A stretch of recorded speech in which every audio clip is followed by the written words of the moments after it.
Start.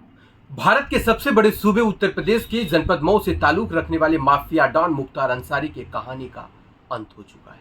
वह मुख्तार अंसारी जो Samajwadi party में कई बार विधायक रहे और उन्होंने मुरली मनोहर जैसे लोगों को बनारस में लोकसभा चुनाव में शिकस्त भी दी थी। मात्र मुरली मनोहर जोशी को 9,000 वोटों से जीत मिली थी। माफिया मुख्तार अंसारी की कहानी अपने आप में बहुत ही दिलचस्प है।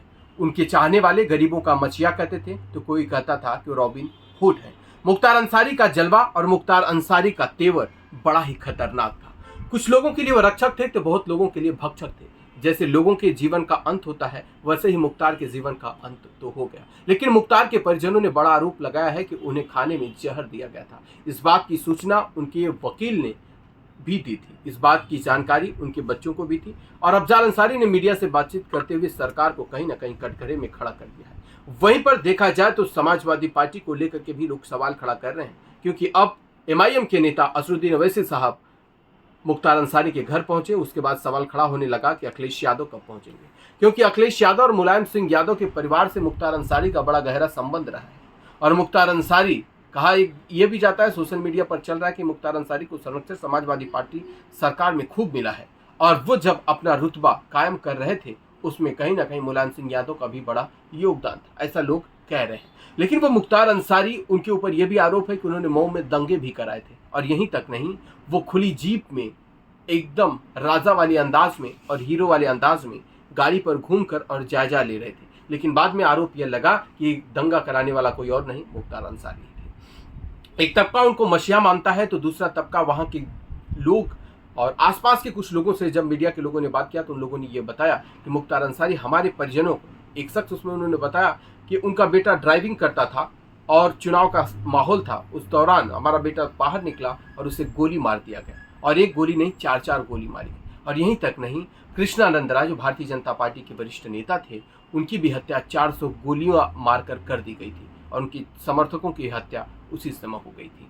लेकिन अब ऐसे में मुख्तार अंसारी और ब्रिजेश सिंह का भी एक अलग ही माहौल था। ब्रिजेश सिंह एक तरफ कहा जाता है कि मुख्तार के ऊपर हमला कराते हैं, दूसरी तरफ ये कहा जाता है कि ब्रिजेश सिंह, जो वर्तमान में मोड़ आ रहा है कि ब्रिजेश सिंह कुछ केसों में फंसने वाले थे जिसके वजह से मुख्तार के साथ इस तरह सब कुछ हुआ है। खैर, इस बात का खंडन हम नहीं करते हैं, सोशल मीडिया पे जो कुछ चल रहा है वो आप सबके सामने है।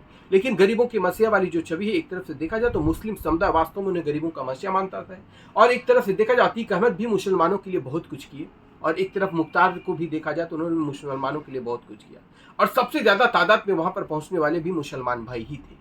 लेकिन एक तरफ लोग ये भी कह रहे हैं कि वहीं हिंदू पर अगर कोई अपराधी होता तो लोग बहुत कम संख्या में जाते। लोगों ने उदाहरण के तौर पर विकास दुबे का भी जिक्र किया। उन्होंने कहा कि आपने विकास दुबे को देखा होगा, जब इस तरह की बातें पता चली तो उनकी पत्नी और उनके परिवार के लोगों ने आने तक मना कर दिया और उनके 100 यात्रा में बहुत मिनिमम लोग शामिल हुए। लेकिन वही मुख्तार अंसारी के काफिले में देखा जाए तो बहुत भारी संख्या में लोग उपस्थित हुए।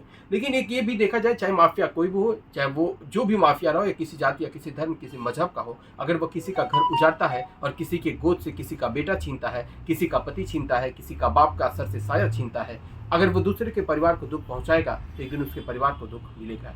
जैसी करनी वैसी भरनी का लोग एग्जाम्पल तो देते रहते हैं। लेकिन बहुत सारा ऐसा एक घटना देखा गया, एक माफिया जब मर जाता है तो उसके गांव के आसपास के लोग उससे मिलना चाहते हैं, तो लोगों को लगता है कि ये व्यक्ति से मिल करके कुछ कहना चाहते होंगे या इनका अंतिम दर्शन करना चाहते होंगे। लेकिन वह शख्स जब पास में पहुंचता है तो कहता है, साहब क्या आप हमारी ज़मीन लेकर जा रहे हैं जो आपने हमसे ज़बरदस्ती कब्जा किया था। एक कहता है, साहब क्या आप हमारी वो गाड़ी लेकर जा रहे हैं जो हमसे आपने ज़बरदस्ती छीन लिया था।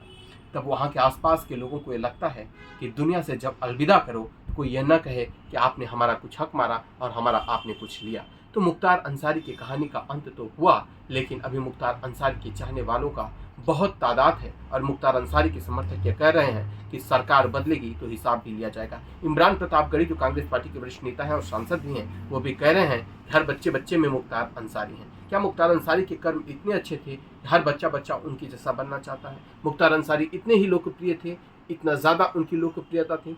क्या मुख्तार अंसारी अपने अच्छे कार्यों से अपनी पहचान बनाए थे? अगर आप उत्तर प्रदेश की राजनीति से ताल्लुक़ रखते हैं तो कमेंट में ज़रूर बताइए, क्योंकि उत्तर प्रदेश की राजनीति में उन्होंने बड़ी भूमिका भी निभाई है। कई बार एक देखा जाए भारत के इतिहास में पहला एक ऐसा शख्स होगा जो जेल से 3 बार चुनाव जीता, और उनके जेल रहते ही उनके भाई अफजल अंसारी चुनाव जीते, उनके जेल रहते उनका बेटा भी चुनाव जीता, उनके जेल रहते उनका भतीजा भी चुनाव जीता। तो कहीं ना कहीं अंसारी परिवार का दबदबा रहा है, और देखा जाए तो उनके नाना फ्रीडम फाइटर के तौर पर भी जाने जाते हैं। अब्दुल हमीद जो उपराष्ट्रपति रहे वो भी उन्हीं के परिवार से ताल्लुक़ रखते हैं। दिल्ली में उन्हीं के परिजनों के नाम पर एक रास्ता भी है, और वहाँ पर उनका एक बंगला भी है। अब ऐसे में देखा जाए तो मुख्तार अंसारी का जलवा इस तरह से भी देखा जाता है, जहाँ पर उन्हें सुपुर्द खाक किया गया और वहाँ उनके परिवार के ही लोगों को सिर्फ दफनाया जाता है। मुख्तार अंसारी परिवार का दबदबा और वो राजनीतिक और एक तरह सामाजिक उनकी जो बैकग्राउंड रहे हैं वो तो बहुत अलग तरीके के रहे हैं, और ये कहना कहीं ना कहीं गलत नहीं होगा कि मुख्तार ने अपने अच्छे खासे परिवार के यानी उनके खानदानी जो नाम थे उस पर धब्बा लगाने का काम उन्होंने किया है। बने रहिए आकाश तक के साथ, जल्दी हम आपको दिखाएंगे ग्राउंड रिपोर्ट मऊ से।